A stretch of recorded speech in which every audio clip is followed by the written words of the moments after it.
Assalamualaikum warahmatullahi wabarakatuh. Perkenalkan, nama saya Muhammad Iqmal Ramadan dari jurusan Ilmu Politik, Fakultas Ilmu Sosial Ilmu Politik.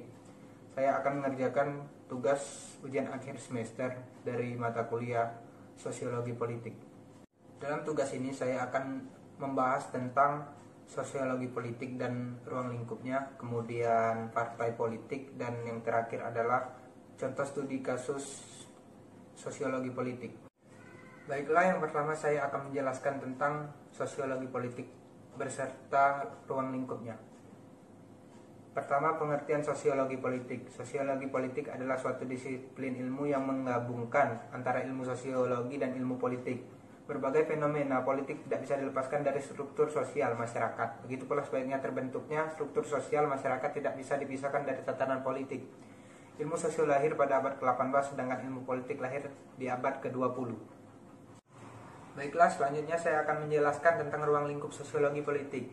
Yang pertama, struktur masyarakat. Yang kedua, sistem sosial. Yang ketiga, pelapisan masyarakat atau stratifikasi. Yang keempat, negara. Yang kelima, kekuasaan atau kewenangan. Yang keenam, pembuatan keputusan. Dan yang terakhir, kebijakan publik. Yang pertama adalah struktur masyarakat. Struktur masyarakat adalah unsur-unsur yang meliputi norma, lembaga sosial, kelompok sosial, dan lapisan masyarakat. Yang kedua, sistem sosial. Sistem sosial adalah unsur-unsur sosial yang saling berhubungan antara satu sama lain. Dan yang berikutnya, pelapisan masyarakat atau stratifikasi sosial adalah pembeda atau pengelompokan secara vertikal dalam masyarakat dalam bidang kekuasaan. Yang keempat, negara. Negara adalah suatu wilayah yang memiliki aturan untuk mengatur masyarakatnya. Yang kelima, kekuasaan. Kekuasaan adalah kemampuan untuk mempengaruhi pihak lain menurut kehendak yang ada pada pemegang kekuasaan. Yang berikutnya, pembuatan keputusan adalah cara untuk mengambil keputusan yang baik dan tepat. Dan yang terakhir, kebijakan publik. Kebijakan publik adalah segala sesuatu yang dinyatakan pemerintah kepada masyarakatnya. Setelah pembahasan yang pertama, yaitu sosiologi politik dan ruang lingkupnya, kedua saya akan menjelaskan tentang partai politik.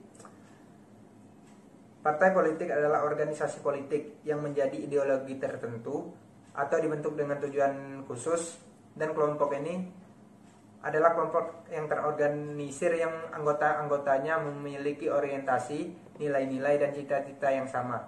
Tujuan dari kelompok ini adalah untuk memperoleh kekuasaan politik dan merebut kedudukan politik, biasanya dengan cara konstitusional, untuk melaksanakan kebijakan-kebijakan mereka. Dan kemudian partai politik memiliki fungsi-fungsi. Yang pertama itu sebagai sarana komunikasi politik. Yang kedua, sarana sosialisasi politik. Yang ketiga, sarana rekrutmen politik. Dan yang terakhir, sarana pengaturan untuk mencegah konflik. Setelah pembahasan yang pertama dan yang kedua, kita akan membahas pembahasan yang terakhir, yaitu artikel yang berjudul Partisipasi Politik Kabupaten Pali. Di sini saya akan membahas analisis pokok intinya saja, yaitu yang terdiri dari yang pertama pendahuluan, hasil sementara, dan yang terakhir pembahasan. Yang pertama itu pendahuluan.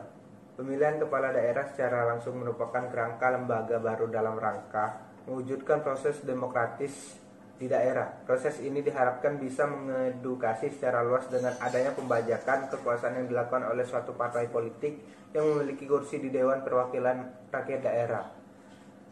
Tentunya dari adanya pemilihan kepala daerah ini tentu pasti ada yang namanya dampak positif, yaitu yang pertama sebagai indikator adanya demokrasi, yang kedua dapat memberikan sistem check and balance, dan yang ketiga, kepala daerah memiliki legitimasi yang kuat, dan yang terakhir, timbulnya calon per orang yang tidak ada dalam sistem sebelumnya.